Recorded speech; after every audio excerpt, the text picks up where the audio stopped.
Olá a todos! Bem-vindos a bordo. Com o oferecimento de ACL Cargo, PGLock e Vento International, está no ar mais um episódio do Sem Calado.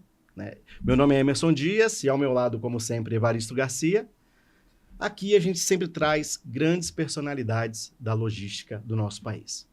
E hoje tá bem legal, hein, Babá? Isso mesmo.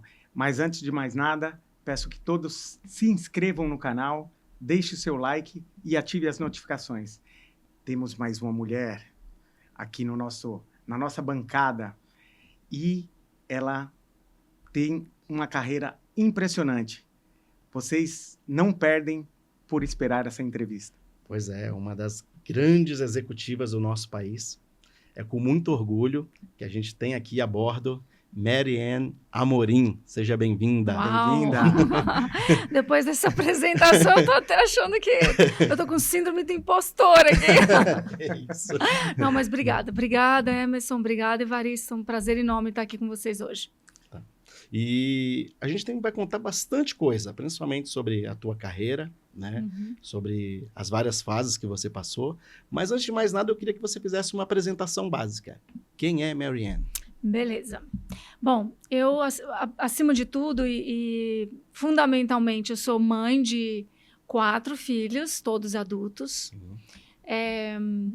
Sou executiva, hoje moro nos Estados Unidos, sou casada. Tenho uma carreira bastante heterodoxa, assim, eu não tive uma carreira tão linear como a maioria das pessoas tem. Então, acho que vai ser bem interessante a gente explorar, porque fica de exemplo para o que você deve ou não deve fazer na sua vida. Enfim, mas assim, eu venho com o sentimento de que eu vivi as experiências que eu precisava viver e que tudo faz sentido nesse momento, e vocês vão entender exatamente como durante a nossa conversa. Com certeza. E você deixou um grande legado. Né? A gente acompanha, nós que somos da logística já há bastante tempo, a gente acompanhou, né, toda a sua trajetória, a gente sabe o que você deixou pra gente. Eu fui um dos liderados da Mary, né? Ela foi presidente da companhia que eu trabalhei com muito orgulho. Foi uma época muito feliz e agradeço desde então por liderar a equipe com maestria naquela época. Não, mas é um prazer. Sempre gostei de pessoas, isso permeou a minha carreira e vai ficar muito claro quando eu falar que o quanto transparece esse cuidado e esse interesse que eu tive pelas pessoas e pelo desenvolvimento das pessoas como executiva, né, enquanto executiva. Mas como foi que tudo começou? Como foi que você entrou nessa área da logística? Bom, essa é a pergunta de $1 milhão, né? Bom, a primeira coisa que eu escolhi em comércio exterior é de uma forma bem simples. Eu gostava da ideia de viajar, sempre gostei, né? E gostava muito da área comercial. Sempre fui uma pessoa que tive uma facilidade de me comunicar, enfim.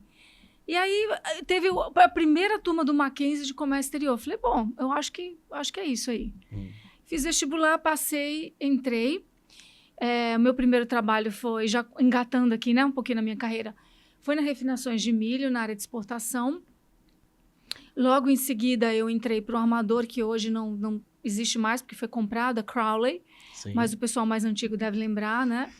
Que foi uma sucessão da Moore McCormick, mas enfim, hoje já não está mais no mercado, até que está em alguns segmentos nos Estados Unidos bem específicos. E aí eu não gostei muito da minha experiência na Crowley, porque achei a Crowley muito amarrada a procedimentos, que eram os procedimentos americanos. Eu falei, esse negócio não vai dar certo no Brasil, tem que ter flexibilidade. Então eu saí frustrada e achei que eu não ia voltar mais para shipping. E aí nessa época eu tive filhos, tive gêmeas logo na primeira gravidez, fiquei um tempo em casa. E quando eu voltei a procurar trabalho, o mais fácil para mim realmente era voltar a trabalhar em navegação. Fui contratada pela Libra, foi a primeira, praticamente, entrevista que eu fiz. Eu amei a minha experiência na Libra, foi muito curta, mas já me deu um outro entusiasmo em relação a poder ser diferente, né? E, só que logo 3 meses depois do meu reinício na Libra, a MSC estava entrando no Brasil.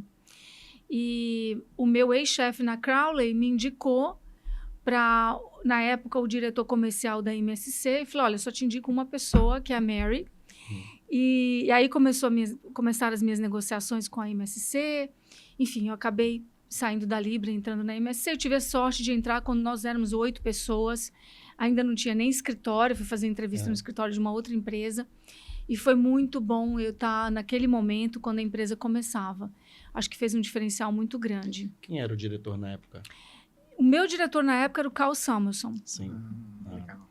Seu Cal. É. Depois ele trabalhou também no comercial, né? Sim, ele sempre foi do ele comercial, foi gerente né? de linha. É. Ele já era, na época, gerente de linha, né? Legal. Mas você tem esse conceito da pessoa que cuida de todos os navios, que amarra a operação inteira, é o gerente de linha. E ele fazia esse papel. O comercial hoje do armador, né? Que basicamente ele faz? Muita gente... Hoje tem os agentes de carga, né? Ele vende o quê? O espaço no navio? Como que é feito? Vende direto para os exportadores os espaços? Só para o pessoal, o estudante de casa aí entender. Então, na época não existia uma presença tão intensa dessa figura que a gente chama de middleman, que é o NVOCC, que é o Non-Vessel Operating Common Carrier, que é aquele cara que emite o BL, tem poderes de armador, mas não tem os navios. Sim. Ou um agente de carga, enfim. Mas de muitos anos para cá, acho que de 20 anos para cá, houve uma tendência dessa parte comercial ser feita muito mais com esses agentes, né, do que com o próprio armador. Mas o armador ainda segura na mão dele os VIP accounts, né, os grandes contratos.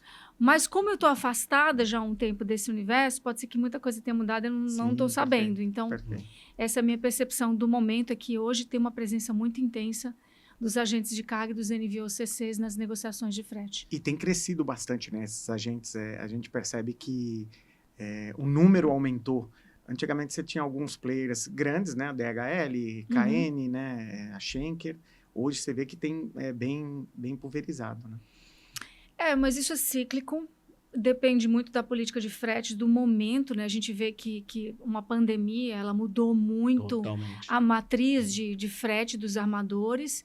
Então, assim, quanto maior o frete, eu acho que mais margem você tem de... Enfim, a lei da oferta e demanda, né? De você conseguir operar o mercado. Quanto mais baixo, menos margem o armador tem para isso e menos margem tem para um novo entrante. Entendi. E quando você estava como comercial na MSC, por quanto tempo você atuou? Então, eu entrei como executiva de vendas. Logo, na primeira vez que os meus chefes de Genebra vieram para o Brasil, eu coloquei a estatística na mesa e coloquei um plano, uma visão para eles. Nem era o meu trabalho, mas eu acabei fazendo, porque eu sou realmente um pouco ousada com essas coisas, né? E aí eu falei, olha, o que a gente tem aqui para a Europa? Na época a gente começou com uma linha Europa e Mediterrâneo. Eu falei, a gente tem couro, a gente tem café, a gente tem autopartes, né, madeira, papel, enfim. Mas a gente tem aqui 25% do navio naquela época era o café. Então eu falei para eles, se a gente tiver aqui uma política específica, né, o café FOB, e a gente fizer um trabalho coordenado, eu aqui e vocês na Europa, a gente consegue ter um lastro do navio já com café. E essa foi a ação embrionária para a gente tratar como uma commodity específica, porque não existia esse conceito dentro da empresa. Sim. Hoje ele é um conceito que está sendo aplicado no mundo inteiro, mas eu comecei isso na época, lá em 97. Caramba. A palavra coragem, então, define. E aí o que teve de interessante é que, como deu muito certo, o segundo que a gente expandiu foi o reefer. A gente criou um conceito específico de tratamento, de equipe, de cuidado para carga reefer. E aí eu fui a primeira pessoa que fui coordenadora do reefer na MSC também. Isso mais ou menos em... Eu sempre... A minha linha do tempo depende do nascimento dos meus filhos. Aí já nasceu meu terceiro filho em 99, foi no ano de 2000. Perfeito. Né? Então, aí eu passei a ser gerente do café e do reefer. Né? Juntava as duas, né? Juntei as duas, que eram considerado um tratamento de commodities, né? A gente tinha um tratamento especial. E aí, por quanto tempo você permaneceu ainda atuando como comercial? Que você mudou também, né? Dentro do DMC, aí depois disso, eu faço parte daquela estatística inversa que as mulheres falam, agora eu faço parte da estatística. Eu fiquei grávida, fui demitida. Eu faço parte da estatística inversa. Você era promovida? Eu era promovida. Que bom. Então, as minhas promoções aconteceram depois do meu terceiro filho e depois da minha quarta filha, que veio em 2003, eu recebi a responsabilidade de ser gerente de linha. Sim. Que para a MSC tem um poder e uma importância muito grande. Porque depois do CEO, enfim, do C-Level, é quem tem maior poder dentro da empresa de coordenar os navios, faz toda a amarração da operação, do planejamento, do vazio, dos bookings, do comercial, enfim. Tudo finaliza com a gerência de linha, porque ela é responsável para entregar para o armador em Genebra o navio cheio, saindo da costa, maximizado. Sim. Tá? Isso daí, então, em 2004, você ainda atuava no... 2003, eu já comecei a atuar como gerente de linha, né? E fiquei até 2005, que foi o meu próximo passo. Então, eu tive uma dinâmica na empresa de passar por vários departamentos, de passar por várias áreas e fazer isso relativamente muito rápido. Sim. Isso daí foi bom que te credenciou para poder assumir grandes responsabilidades, né? Sim, que aconteceu. sem dúvida. E o segundo passo, você saiu do comercial e já foi para a operação? Para onde você foi? Então, a gerência de linha, ela já é um misto, ela é o misto entre operações e comercial, porque ela é responsável pelos dois. Certo. Para Genebra, né? Certo. Então, eu já tinha aí um meio chapéu comercial, meio chapéu ali, parte operacional. Tá. E quando foi que aconteceu que você assumiu a sua grande função na MSC? Então, num primeiro momento, eles me deslocaram para a gestão de linha para ser diretora de RH, que Caramba. poderia ser um downgrade, como a gente chama, Sim. né? Poderia ser um passo atrás, porque não tem tanto prestígio, digamos, e tanta importância na empresa quanto ser gerente de linha, apesar de ser gerente. Sim.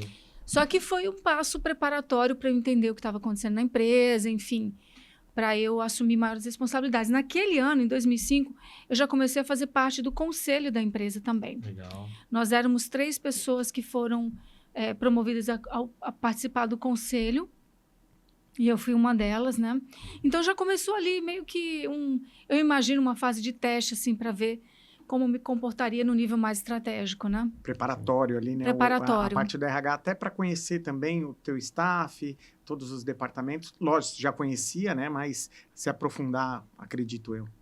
E também do ponto de vista do outro sócio, nós tínhamos um sócio chileno na MSC do Brasil, e também da parte estratégica do que acontece num conselho, né? Que aí já é um momento onde você faz a intersecção entre a empresa e os investidores, enfim, é uma outra pegada. Né? Quem é conselheiro sabe disso, né? Que você tem que ter um outro ângulo de visão também. Sim. Então, você acha que nesse momento você já estava sendo preparada para assumir a presidência da companhia? Eu acho que eu estava sendo testada, porque nós éramos 3 ali, né? Sim. Então, naquele momento, eles estavam testando, eu acho, nós 3. Legal. E por quanto tempo você trabalhou nessa? Então, nessa isso operação? foi muito rápido, porque em 2005 já veio a minha promoção para ser CEO da empresa. Sim. E como foi, naquele momento, você assumiu uma posição como CEO da empresa, ou seja, você sendo uma mulher, né? Uma companhia com quantos funcionários tinha na época? Na época, a gente devia ter uns 700. Por aí. Eu tinha 32 anos, É jovem, muito jovem. muito jovem, Sim. 4 filhos, Caramba.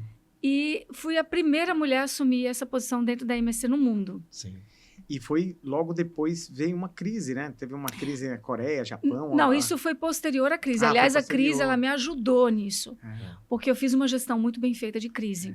Que, aliás, gente, eu acho que uma das coisas mais importantes para quem estiver me ouvindo aqui, pensar em carreira, pensar em ser CEO de uma empresa num dia, tem que saber lidar com crise. Tem que saber fazer a coisa certa na hora da crise.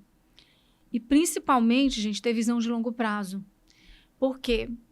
A maioria das pessoas, elas agem naquilo que é mais urgente, em detrimento daquilo que é mais importante. Sim. Então, você ter paz de espírito, você ter equilíbrio para saber agir numa crise e conseguir realmente agir como um conciliador de interesses, né? O conciliador do interesse do cliente, do armador, do porto, todo mundo, né? Você pensar como que eu posso ser um mediador. Sim. Aprender a ser mediador é uma coisa muito importante em carreira. E isso, eu acho que foi o que deu realmente a minha grande projeção na empresa. foi a crise de 2004. Foi uma crise de Isso. espaço que a gente teve. Sim. Verdade. Eu saí muito bem depois daquela crise, porque eu consegui fechar contratos. E eu tava, na verdade, com um tempo obsoleto. Porque em 2005, estava tudo rodando de forma tão perfeita para mim, para os meus navios. Naquela época, eu já cuidava da linha da Europa, do Mediterrâneo, que a gente divide entre Américas, Europa, Mediterrâneo e resto do mundo. Sim.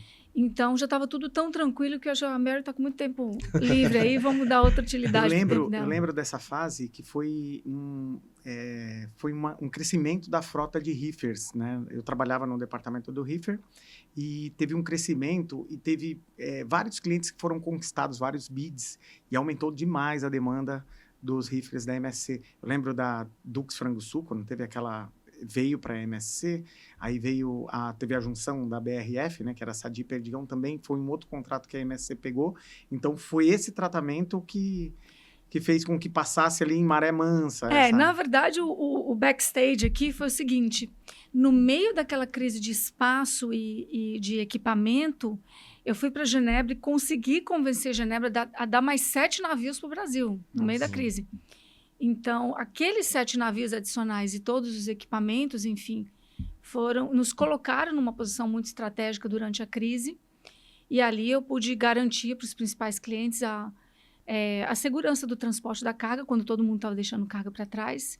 E isso realmente foi o que permitiu a gente entrar a nível de cruzeiro em 2005 depois, né? Foi até a contramão, alguns outros armadores estavam utilizando navios maiores e a MSC optou com essa entrada desses navios que eram um pouco menores e ter mais linhas, seria isso? Foi essa a estratégia utilizada? Ela se tivesse uma rolagem de carga, teria um navio mais próximo, seria isso? Eu acho que essa é bem uma pergunta excelente, mas eu acho que tem mais coisa aí para a gente pensar. Primeiro é que, aí tem a ver com o nome que eu achei sensacional, brilhante, o Sem Calado, né? A história tem tudo a ver com a questão do calado. Sim. Porque para você fazer a opção de navios maiores, menos navio, menos portos de atracagem, né? De atracação, você tem que ter um sistema de feeder, né? Ou você tem que abrir mão de alguns mercados. E isso passa a ser complexo do ponto de vista de planejamento de carga, num momento onde o planejamento de carga dentro do navio é crítico para você fazer a utilização correta do navio. Imagina que quando você planeja o transbordo, né, a carga vai ser transbordada, por exemplo, em Antuérpia ou em Las Palmas, você precisa saber exatamente as cargas que precisam ir naquela célula, mas assim, num momento de crise, onde você precisa, às vezes, cortar carga, você precisa redimensionar. Então, eu acho que foi uma decisão estratégica da empresa evitar esses movimentos e ter uma visão melhor também do planejamento da carga e permitir a mercados essenciais receberem a atracação do navio e ter uma fidelização a longo prazo da empresa. Que, aliás, foi uma política muito bem implementada, porque deu um edge, como a gente fala em inglês, para a MSC, mas hoje é a primeira do mundo, não é à toa, verdade, né? Com certeza. Gostaria de introduzir essa questão quando você assumiu a presidência, né? Contar como é que foi, como você era vista, né? Principalmente no nosso mercado, né? Que a gente sabe que você deve ter tido diversos desafios, tá? Então, eu acho que isso é um tema bem legal para a gente trazer.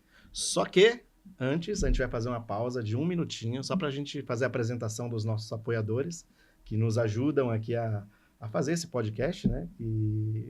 E apoiar o nosso sonho, né, Vavá? Vamos mandar um abraço aí especial para a ACL Cargo, o Luizão, o Bruno. Estamos devendo aí para vocês aí a apresentação daquele projeto que em breve vai vir, tá? Tá, o PGLock também, o Pedrão e toda a equipe, que dá todo o apoio pra gente. A Vento International lá com o Júnior, com a base também de apoio lá em Rotterdam. Podem contar com a Vento aí na sua entrega porta a porta, aéreo ou marítimo. Daniel Torma, da GESCOM, com a gente desde o primeiro episódio também. Um abraço, meu amigo. A Chiperon Container, do Rafael Lima. Você quer embarcar aquele container One Way, pode contar lá com a SOC. Pessoal da Videira também, grande Marcelão. Um abraço para você. Temos também a Versibox, compra e venda de containers. Podem contar lá com o Christian e com o seu Robert lá, serão muito bem atendidos. Isso. Delícia Salgateria, né, que sempre tá com a gente aqui também desde o início, trazendo aqueles salgados artesanais de muita qualidade, né, Vavá? Sim. E temos, por fim, chegamos até aqui com um combustível de ótima qualidade dos postos Portal. Tiagão, Ricardo, obrigado. Valeu. E agora a gente vai fazer só um minutinho para vocês poderem acompanhar o trabalho dos nossos patrocinadores e apoiadores. E a gente já volta. Aguenta aí. Sem Calado Podcast. Oferecimento: ACL Cargo, soluções inteligentes em transporte de cargas. PG Lock, transportes e locações de Monk e Guidastes. Vento International, conectando sua carga com o mundo. Delizie Salgateria, salgados gourmet de altíssima qualidade. Patrocínio: GESCOM, reparos de estrutura e inspeções em containers. Apoio: SOC Shipper on Containers. Videira Engenharia e Serviços em Refrigeração Naval e Comercial. Versibox, venda e locação de containers. Postos Portal de Santos.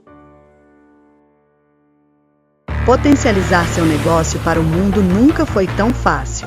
Com uma ampla rede de parceiros no exterior, estamos aptos a oferecer soluções logísticas personalizadas aos nossos clientes. Se a sua empresa procura por segurança e agilidade nos embarques, você pode contar com a Vento International Logistics. Conheça nossas soluções logísticas. Desembaraço aduaneiro. Transporte rodoviário.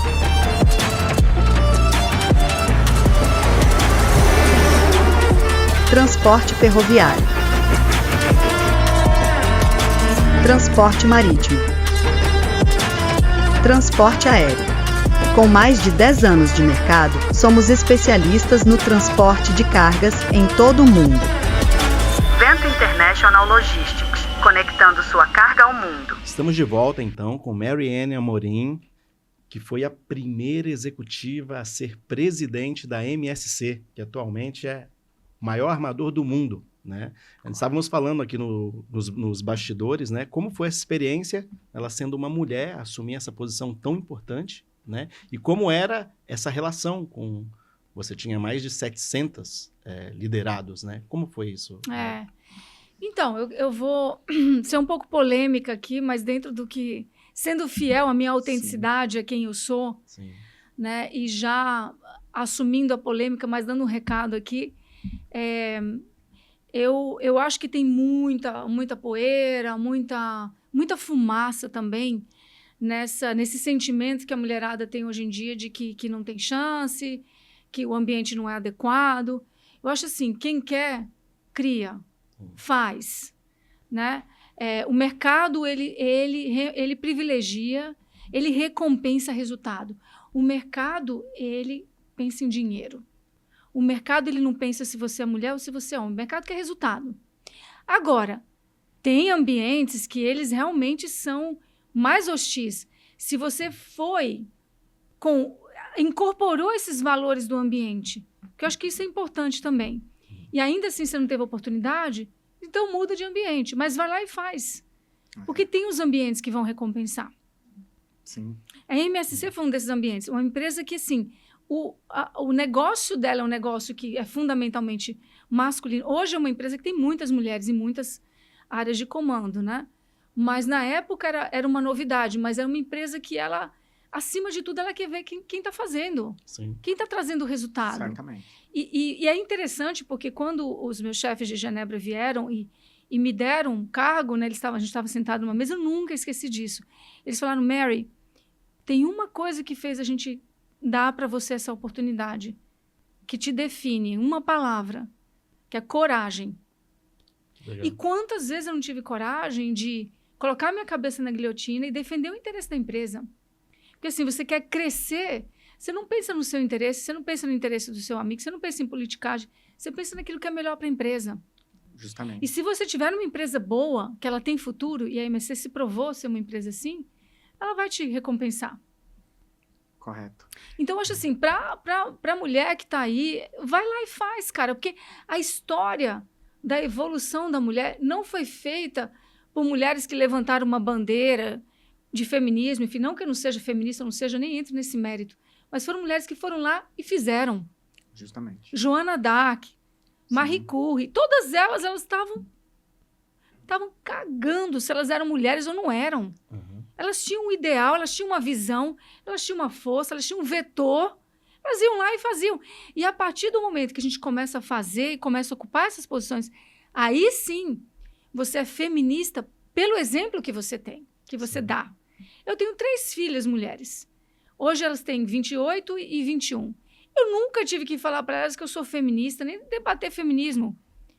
Mas aos 42 anos eu decidi fazer jiu-jitsu. Olha. E ter treino com homem, só com homem. Então, assim, a partir do momento que eu não tenho esse tipo de limite, eu estou ensinando para as minhas filhas que elas não precisam ter limites. Vai dando o exemplo pelo espelho, Por exemplo. Né? Então, gente, assim, se você é vítima, começa a pensar o que você está trazendo de valor, estratégia. Sabe, a mulher é capaz de fazer várias coisas simultaneamente. Ela tem naturalmente essa capacidade de ser mediadora. Sim. Então, começa a pensar naquilo que você traz de valor e maximizar esse valor. E se posicionar como um asset, como a gente fala em inglês, e não como um liability. Legal. E quem entende negócio vai saber recompensar isso. A gente teve até uma convidada anterior aqui, né? A Priscila. Um abraço, Priscila. Ela montou a transportadora dela depois disso tudo e ela tem que lidar com a parte dos motoristas, com todos os conflitos, justamente toda essa cadeia que você está dizendo de confronto que tem, mas ela arregaçou as mangas e foi para frente, e está dando certo desde já. E você encontrou problemas no meio do caminho por conta do machismo, alguma coisa nesse sentido ou não?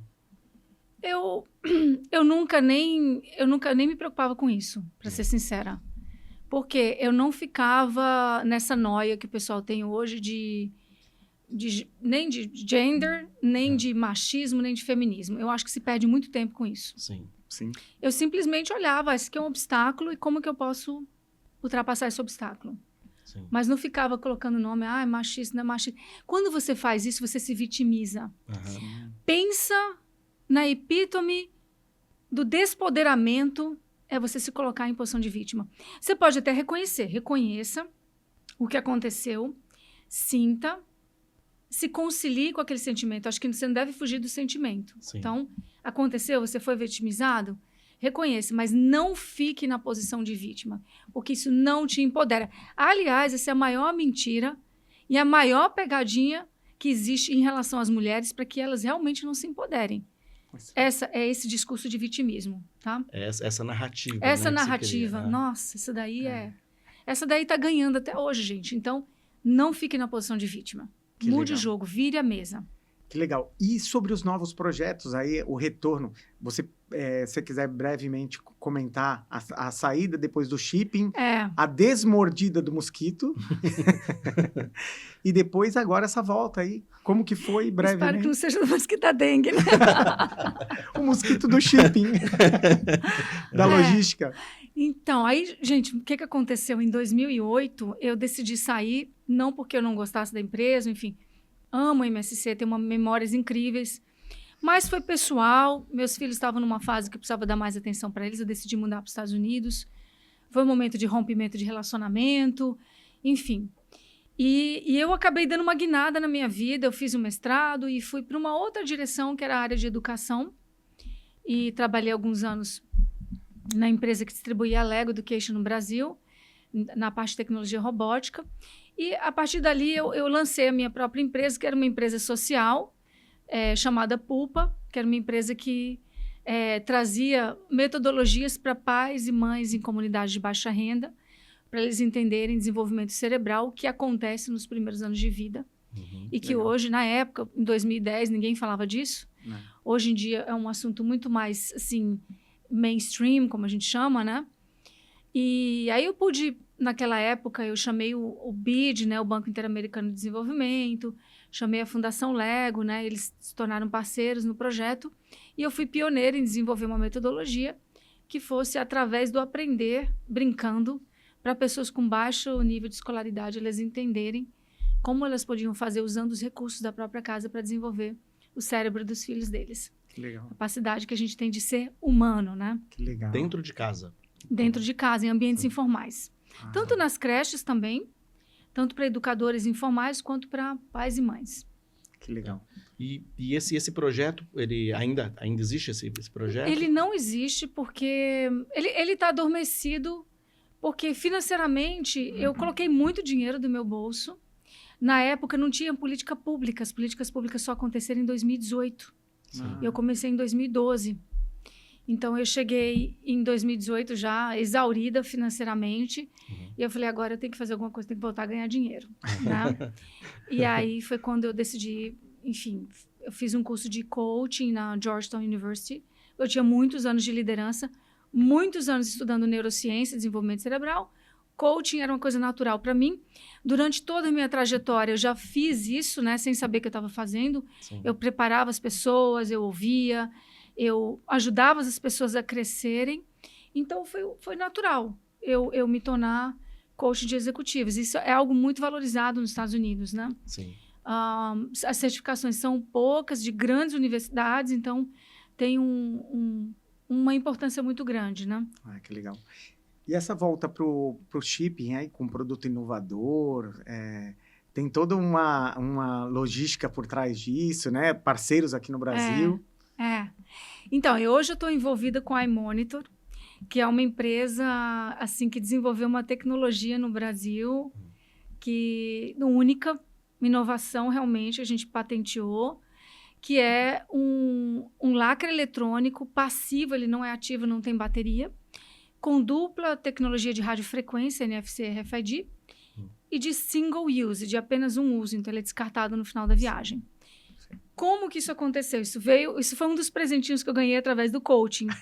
Eu estava fazendo coaching com os fundadores de uma outra empresa, da LOX, e estava passando no corredor e o José Roberto Mesquita, que é o fundador e idealizador da empresa, estava na sala de reunião.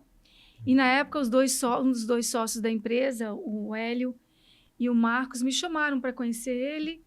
E aí ele me explicou o que ele tinha. Eu falei, cara, esse negócio que você tem é sensacional, assim, espetacular. Foi a minha palavra também quando eu fui apresentar. Não, eu não vou falar uma palavra aqui mas a palavra que a gente usa no meio, né? Eu falei, PQP, pô, né? Muito bom. E aí foi uma pegada genial do Zé Roberto, né? Ele vinha de muito tempo de experiência em terminal, enfim, ele vinha tentando já conseguir a solução correta com um primeiro lacre que ele fez com RFID. E aí ele me chamou para fazer uma consultoria. Dessa consultoria surgiu um convite para eu ser investidora. De ser investidora surgiu um convite para eu estar mais ativa na parte de desenvolvimento de negócios, estratégia. E hoje eu estou aí dividindo o meu tempo. Meu tempo está muito maior, na verdade, hoje com a iMonitor, né? Porque a gente está crescendo, enfim. E aí o meu trabalho como coach executivo está meio como um side job, né? Tá mais em segundo plano até, porque a gente já está fazendo provas, conceitos muito legais, estamos com contrato já. E é uma tecnologia única, é genial, né? Porque a gente sabe que esse problema de violação de carga é um problema generalizado, a tecnologia avançou, o que tem no mercado é muito caro, é muito restrito em relação ao uso dos dados, né? Então, o que nós temos é um software de autenticação integrado a um hardware, que é um lacre, mas ele permite, além da verificação da não violação da porta do container ou da carga, ele permite a gente criar algo que não existe hoje, que é a interoperabilidade, que é um sistema que ele faz a interconexão entre todos os agentes da cadeia de custódia. Legal. Então, por exemplo, se uma alfândega quiser fazer uma verificação virtual, ela consegue, porque o sistema ele pede indexação de imagens na hora que é feita a lacração, estufagem da carga. Perfeito. E isso é feito com geofence, que a gente chama em inglês, que é uma permissão de geoposicionamento. Isso. Né? E isso tudo aí dá um ambiente virtual. A partir desse ambiente de transferência de custódia, a gente vai integrando todas as partes, né? O exportador ou importador, o transportador, o Redex, o porto, o armador, até que o cliente lá fora quebre o lacre, verifique a integridade do lacre e a gente tenha todo mundo integrado no único sistema. Né? Ou seja, além da segurança, economia também. Economia no processo, né? Operacional. Sim. Muito ganho operacional. Sim. E hoje, assim, os hardwares, eles ficam já dentro do porto, porque tem que ter, provavelmente, uma antena, né? Para você... Ele vai sair do depósito de vazio, né? Se ele já sai lacrado, de repente, para uma prevenção de contaminação, ele já sai, pode chegar no cliente, colocar um outro lacre depois do container estufado, ele passar por antenas, é isso? É assim que funciona? Essa é uma das características mais interessantes. Ele funciona tanto com NFC, então, se você não tiver uma antena de RFID, você pode usar o teu próprio celular com o nosso aplicativo para verificar a integridade do lacre ou para fazer a lacração ou a deslacração, né? Mas num porto que é tudo automatizado, você vai usar uma antena de RFID. Então, é genial. E esse foi um desafio tecnológico que a gente teve, colocar as duas que atuam na mesma radiofrequência juntas num único device, num único aparelho. Ele sai, então, da planta do cliente, constou como lacre ele íntegro. Quando ele chega, passa no porto, se ele captar pela antena, ele tem a opção de ser pego pela antena, né, na entrada, Sim. ou depois a própria pessoa, o fiel depositário que receber aquela carga, fazer a conferência no celular. Sim, na verdade a gente está trabalhando com todo mundo que puder automatizar, está automatizando. Então, até os nossos clientes estão colocando antenas de RFID nos gates. Que legal. Redex e Porto vão trabalhar com RFID. A preocupação maior é, às vezes, o transportador, porque às vezes ele para, e aí ele vai ter uma autorização de uma rota, de tempo de parada, porque senão o sistema vai mandar flags, e aí ele pode fazer a verificação de integridade e fazer o upload, né, junto com o celular dele, num momento desse de emergência. Porque o Brasil é cheio de surpresas. Sim. Porque você fala na proteção da carga, né? Mas também nessa questão do tráfico de drogas, que é um negócio muito complicado, né? A violação a gente fala em todo tipo de contaminação, tráfico, roubo, tudo, né? Sim. Qualidade da carga. Então, o importante é a gente também estar pronto para as emergências, porque nós vivemos num país que a gente... E também eu acho que todo mundo inteiro acontece qualquer tipo de emergência que sai fora do script. Sim. Quando sair fora do script, você também tem uma forma de verificar a autenticidade, enfim. Você não precisa recarregar bateria, você não tem problema de recarregar a bateria, você não tem problema do jam, né? Você não tem nada que vai poder cortar sinal. Sim. Então, é um sistema bem inteligente, né? Muito E legal. fácil de usar e muito mais barato. Sim. Muito bom. Acima de tudo. Né? Hoje, Com assim, custo o muito Brasil melhor. tem uma dimensão continental, né? Como diz o nosso amigo, né? Ele tem uma dimensão ampla. Então, esse lacre, ele pode ser... os motoristas, eles param muito, às vezes, por conta da legislação, tem que ter o descanso de 11 horas, e isso daí vai proporcionalizar para eles fazerem essa checagem, né? Sim. Sempre na... Sim. Sim, vai ajudar todos os envolvidos Sim. na cadeia. Sim. Eu acho que... E outra coisa, né? Algo que a gente não tem falado muito, mas que é muito importante aqui, que são os dados. Sim. Né? Porque a gente está caminhando para o mundo de AI, né? De inteligência artificial, e para isso precisa de dados. Hoje só existe inteligência artificial porque houve um acúmulo de dados de anos e anos que permite a gente fazer inteligência artificial com base em dados. Sim. E nós perdemos muito no comércio exterior do Brasil porque a gente não tem essa base de dados. Sim. E a gente precisa pensar seriamente nisso. E esse sistema vai permitir isso. Legal. Então, vai permitir muito ganho operacional. Seriam as versões posteriores dele ou já está ocorrendo Não, agora? é só começar a coletar dados, né? Que bom. Porque aí você vai integrar sistemas de inteligência, sistemas preditivos, sistemas probabilísticos, enfim, a gente vai começar a usar os dados para ganho de eficiência operacional também. Legal. Muito bom o projeto. Agora, só voltando um pouco para essa questão pessoal. Eu vi que você participou também de alguns fóruns internacionais, né? Como foi isso? Como foi essa experiência para você? Então, acabou que eu tive eu ganhei um prêmio internacional em 2014, um prêmio de inovação. Inovação, para mim, eu amo logística, eu amo marítimo, eu amo coaching, mas eu acho que de tudo que me permeia é inovação. Sim. Né? Eu acho que toda a minha história de flexibilidade, criatividade, de inquietação de uma certa forma, né? Coragem para outros. Coragem, tudo isso está dentro, gente, de inovação. Tomar risco. Sim. Ninguém que não tem coragem de tomar risco consegue inovar. Né? Então, eu acabei indo para um outro segmento, educação, e acabei conseguindo inovar e ganhar um prêmio internacional em inovação. E esse prêmio me deu muita visibilidade. Então, eu fui convidada para ser palestrante na França, no que é o Fórum, o Davos das Mulheres, né? Sim, Acontece na legal. França. E eu fui lá falar, na época, ainda com a empresa de educação, enfim, no Global Philanthropy Forum, em DC também. Então, fiz parte das primeiras empreendedoras que o Itaú fez o showcase, né? Sim. Teve um Dia Internacional da Mulher que o Itaú usou o meu case, foi muito legal também. Show. Então, são coisas legais, nada disso me define.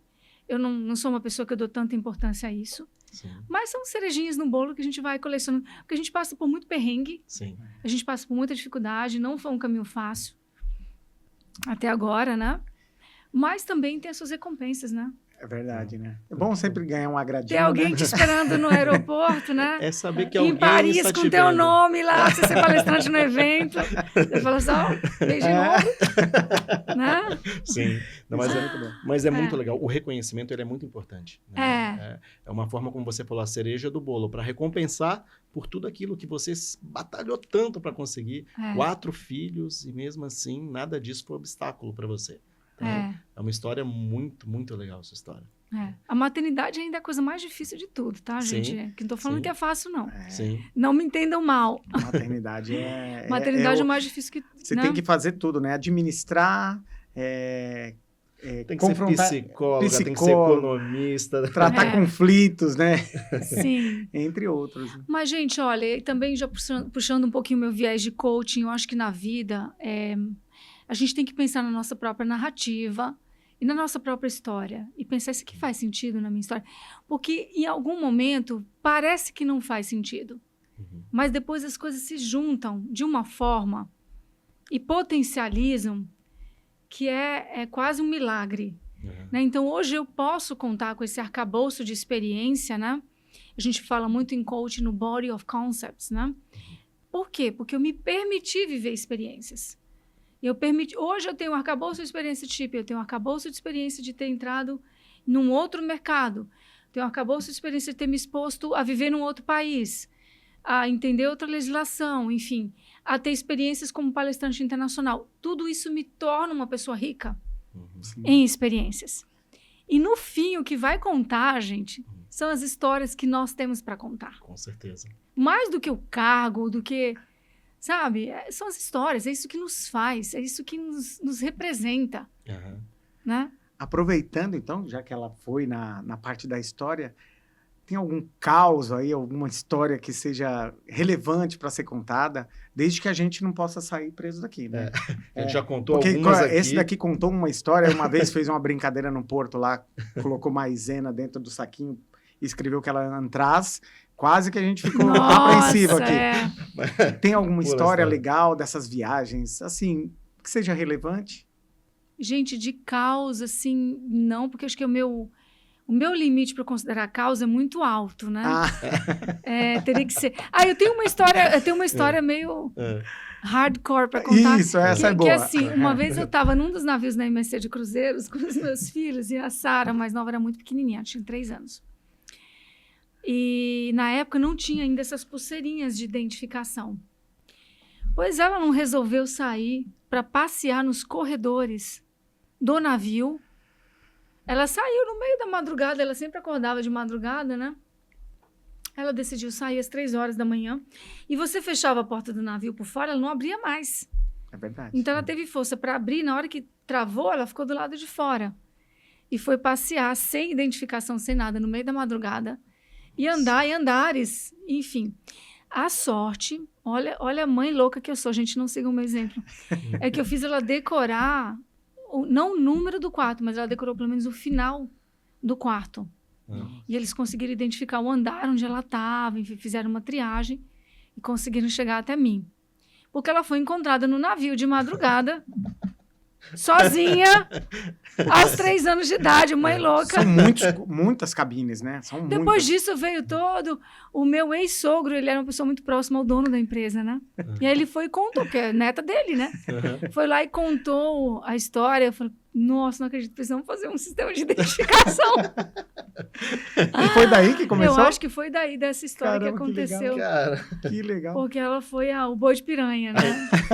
a MSC tem dessas, né? A MSC faz homenagem para as mulheres nos navios, né? Até tem um amigo meu, que ele tá trabalhando na MSC, ele se destacou lá e deram o nome de um navio para nome da filha dele para um navio. Muito A legal. MSC tem um negócio disso. A Sara tem um nome de navio? A Sara já tinha. Já tinha, já.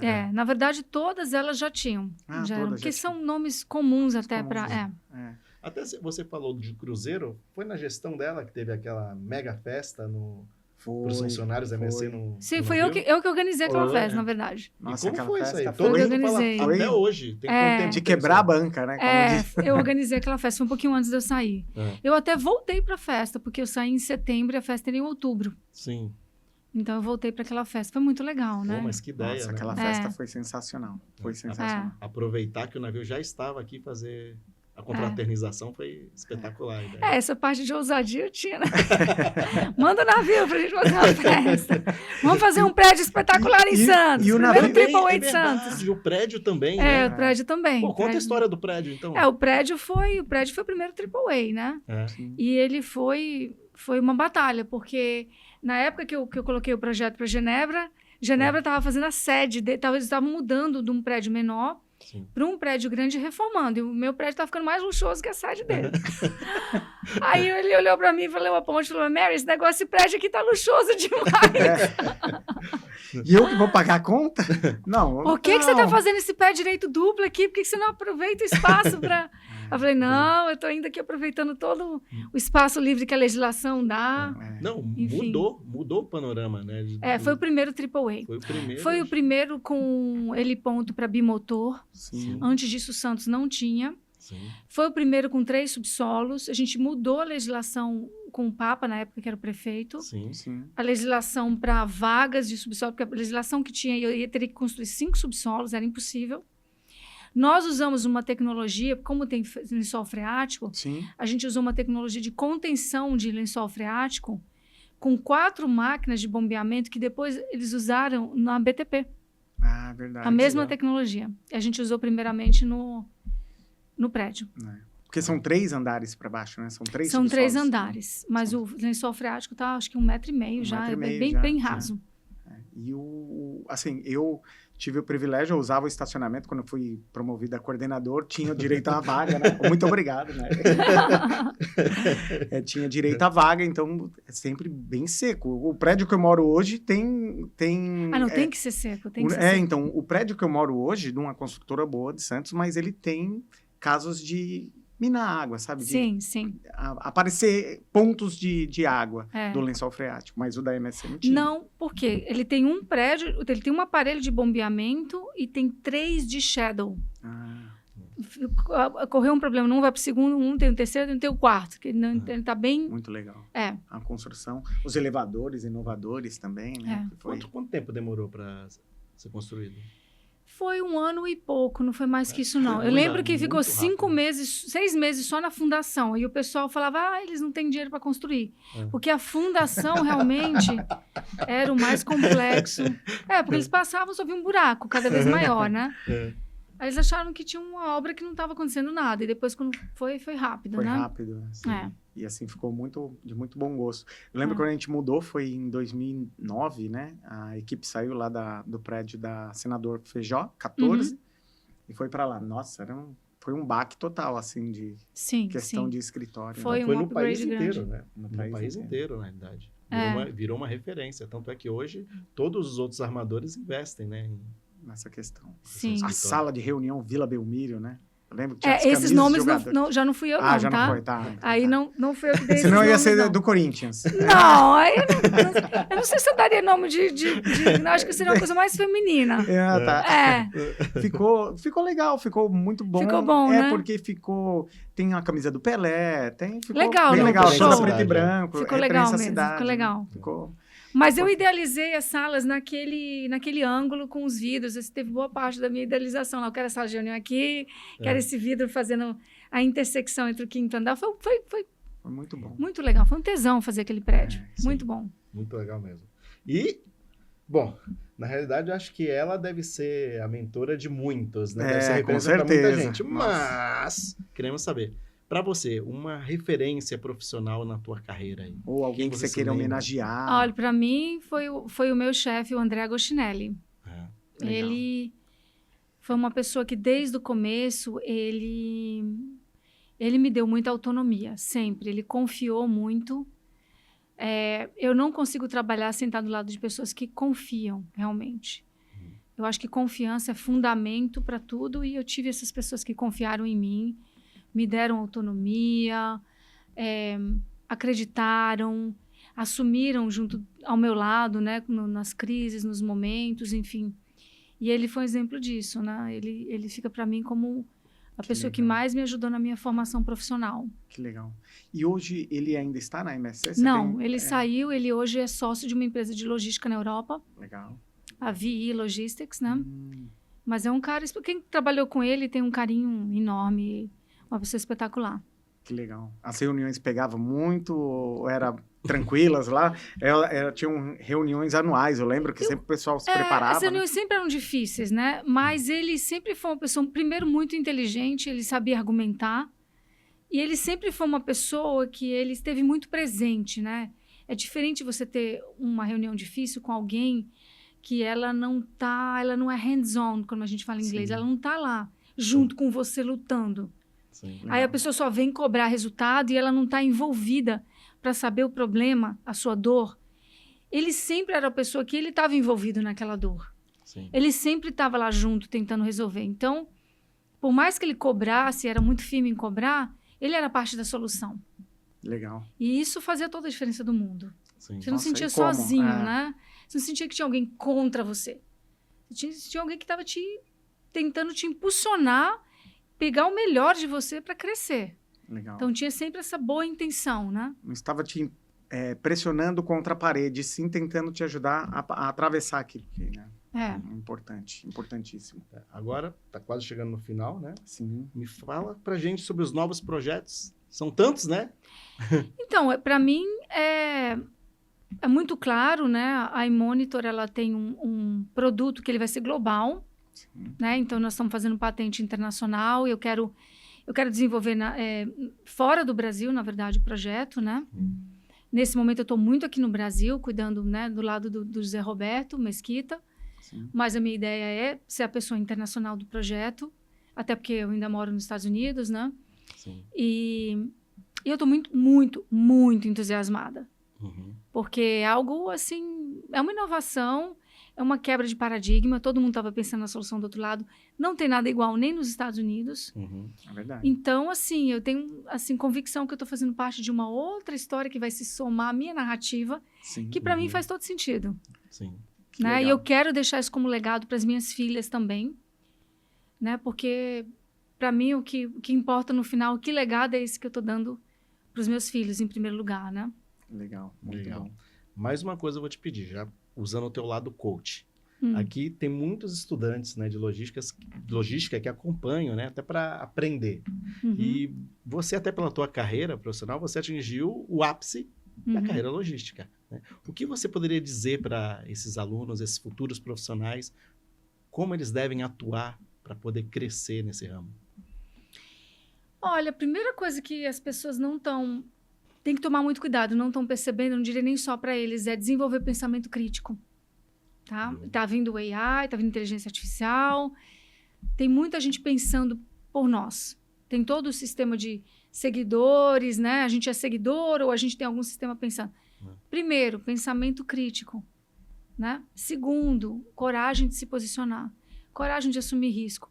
E se apaixonem pelo que vocês fazem, sabe? Não tem nada mais agradável do que estar lidando com gente entusiasmada.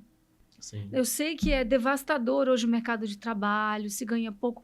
Eu tenho filhos nessa idade, eu sei o quanto que eles ficam entristecidos com o que o mercado paga no início, é difícil de saber. Mas criem a história de vocês, criem, sabe? Sejam pioneiros, não tenham medo de se expor na sua autenticidade, de criar o caminho, de criar o espaço de vocês, né? Legal. Seja o melhor, né? Como disse o nosso anterior convidado aqui, o Clovis Wesley, né? Que é o gerente de logística internacional.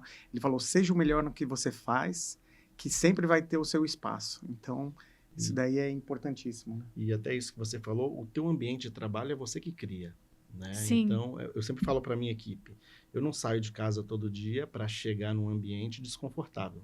Então, a gente tem que trabalhar o teu ambiente para você poder render mais.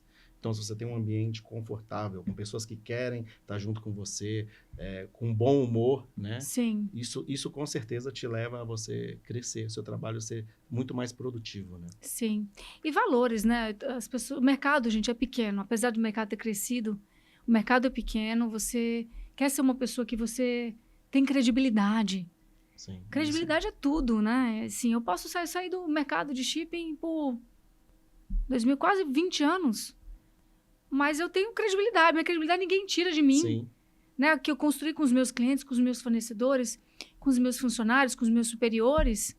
Então, é isso que você leva na vida, credibilidade. Então, não adianta fazer coisa mal feita, não adianta fazer gambiarra, não adianta querer se aproveitar do momento. Pensa a longo prazo, né? Sim. E assim, até curioso isso, porque a gente estava na Intermodal, né? Você participou, acho que vocês apresentaram, né? O iMonitor. E um monte de gente que eu encontrava daquela época, que às vezes nem está mais trabalhando na MSC. Oh, sabe quem tá na feira? Mary. Eu falei, eu já sei, já encontrei ela de manhã, lá no posto que a gente se encontrou. Já somos né? íntimos. Eu falei, já encontrei primeiro com vocês.